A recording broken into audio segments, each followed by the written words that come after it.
राज्यातील शेतकऱ्यांच्या कर्जाची पुनर्रचना होणार आहे। 17 लाख शेतकऱ्यांसाठी केंद्र सरकारने हा निर्णय घेतलाय। महाराष्ट्रातील अनेक जिल्ह्यातील शेतकरी अतिवृष्टी, अवकाळी पाऊस यामुळे मोठ्या प्रमाणात पीक नुकसान झालेले आहे आणि आर्थिक संकटांचा सामना करतायत। ही बाब अनेक खासदारांनी केंद्राच्या निदर्शनास आणून दिली। त्यानंतर केंद्राकडून हे पाऊल उचलण्यात आले।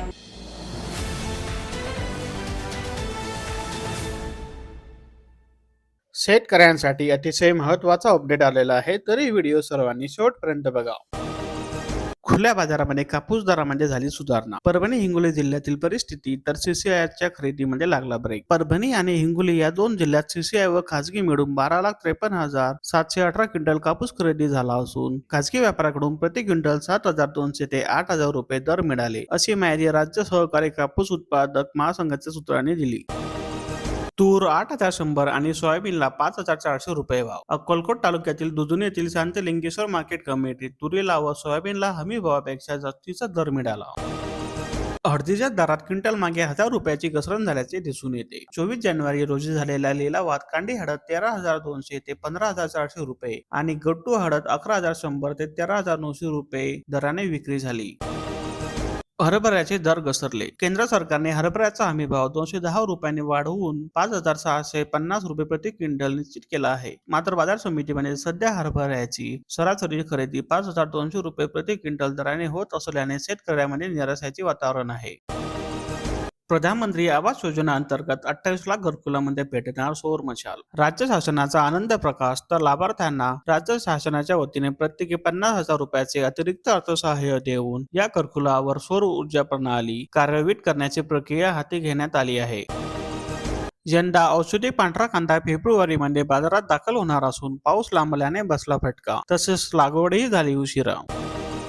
रायगड जिल्ह्यात आतापर्यंत बसवले 22 सौर कृषी पंप, तर उर्वरित पंपाचे काम प्रगतीपथावर। जिल्ह्यातून तब्बल 161 अर्ज प्राप्त झाले असून 60 दिवसात मागील त्याला सौर कृषी पंप योजना अंतर्गत 22 सौर कृषी पंप बसविण्यात आले। 50,000 शेतकरी बोनस पासून वंचित राहिले असून चुकी शासनाची तर भूर्दंड शेतकऱ्यांना। ई पीक पाहणी न झालेल्यांना बोनसही नाही तर लोकप्रतिनिधीची दिसून येते स्पष्ट उदासीनता। सिंचन योजना रखडल्याने शेत जमीन तहानलेलीच। वेनगंगा नदीवर उभारलेले चिचडोह बॅरेज आज केवळ पाणी साठवणे आणि पाणी सोडणे एवढ्यापुरतच मर्यादित राहिला आहे।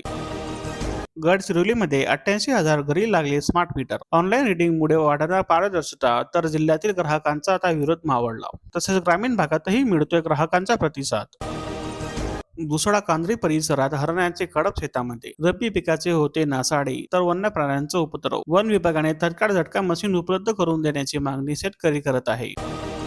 622 शेतकऱ्यांनी फुलवली 519 हेक्टरमध्ये फळबाग, तर 3 वर्षात मिळते 100% अनुदान। महात्मा गांधी राष्ट्रीय ग्रामीण रोजगार हमी योजना अंतर्गत 100% अनुदान केंद्र शासनाच्या वतीने दिले जाते।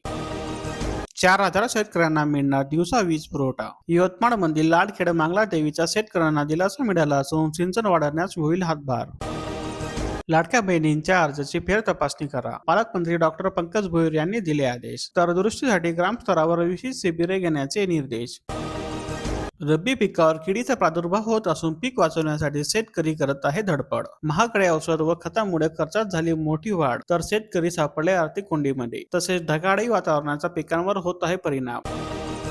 मुख्यमंत्री समृद्ध पंचायत राज योजनेअंतर्गत 75 दिवसात 100 वनराई बांधण्याचा राज्यातील पहिला अभिनव उपक्रम काटोल तालुक्यात राबविण्यात आला। तसेच सामूहिक श्रमदानाचा आविष्कार। शेकडो शेतकऱ्यांचा कडा कार्यालयासमोर ठिय्या। परभणी जिल्ह्यातील निमनुधना प्रकल्पासाठी संपादित ज्या जमिनीवर पाणी साचत नाही अशा जमिनीवर नियोजित सौर प्रकल्प रद्द करण्यात यावा आणि मूळ भावाने जमीन परत द्या, शेतकरी करत आहे मागणी। पान खाणाऱ्याच्या खिशाला बसणार जड। आंध्र प्रदेश व इतर राज्यात पानमळ्याचे नुकसान झाल्याने पाण्याची आवक थांबली। रब्बीचा पेरा विक्रमी झाला असून हरभरा पीक मात्र संकटामध्ये। मर रोगाचा पिकावर पडला आहे प्रादुर्भाव, तसेच शेतकरी वर्ग झाला हवालदिल। हिंगोली जिल्ह्यामध्ये मत्स्यबीज वाटप होत असल्याने शेतकऱ्याची कार्यालयात झुंबड। 12,000 प्रक्रियेवर भर असून कागदपत्राची पूर्तता अनिवार्य आहे। यंदा झालेल्या समाधानकारक पावसामुळे पाणीसाठा वाढला असून मत्स्यपालनात होत आहे वाढ। 1600 महिला बचत गटाला बळ मिळाला असून ग्रामीण अर्थक्षेत्राला मिळणार गती, तसेच मार्च अखेरपर्यंत उद्दिष्टपूर्तीचे आवाहन।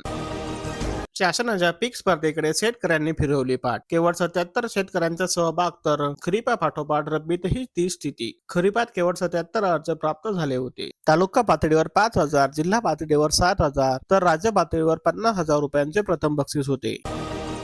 घाट नांद्रा परिसरातील शेतकरी वळले राजमा पिकाकडे. यंदा प्रथमच झाली 20 हेक्टरवरती लागवड. युरियाचा काळा बाजार उघडकीस आल्यामुळे गुलट गावात पथकाचा धडक छापा पडला. कृषी विभागाच्या भरारी पथकाची कृषी सेवा केंद्रावर धाड, तसेच परवाना निलंबनाची कारवाई सुरू. 266 रुपयाची युरियाची बॅग 400 रुपयांना विकत असल्याच्या तक्रारी होत्या. तांदूळ घ्यायचा 80 रुपयाचा आणि भाताला दर मात्र 23 रुपये. तांदळाच्या दराच्या तुलनेत भाताला हमी भाव कमी. शेतकऱ्याचे नुकसान होत असून अतिवृष्टीमुळे उत्पादन धोक्यात. तसेच भाताला 2,379 हमी भाव. महावितरणमध्ये मनुष्यबळाचा दुष्काळ. तसेच 27,675 पदे आहेत रिक्त. रिक्त पदाची गंभीर समस्या असून संघटनाकडून पदे भरण्याची होत आहे मागणी. खते, कीटकनाशके आणि मजुरीच्या वाढत्या दराने बिघडले रब्बीचे गणित. शेतकऱ्याच्या कांद्यापेक्षा गहू आणि मक्याकडे आहे कल. तसेच येवलामध्ये 15,616 हेक्टर कांदा लागवड झाली आहे. पाण्याच्या मुबलक उपलब्धतेमुळे शेतकऱ्याचा ऊस लागवडीकडे भर असल्याचे दिसून येते. सारंगखेडा परिसरात धरणामधील पाणीसाठ्यामुळे विहिरी व कुंपणलिंगांची पाणी पातळी टिकून, तसेच कापसानंतर शेतकऱ्याकडून ऊसाला प्राधान्य. अंबरनाथ तालुक्यात रब्बी पीक पाहणी झाली ठप्प. केवळ 13% झाली नोंद. प्रशासनाची धावपळ, तसेच प्रांत अधिकारी तहसीलदार थेट शेतामध्ये. 26 जानेवारी पीक पाहण्याची आहे अंतिम मुदत. असेच दररोज नवनवीन माहिती, बातम्या आणि बाजारभावासाठी आमच्या चॅनलला लाईक, शेअर आणि सबस्क्राईब करा.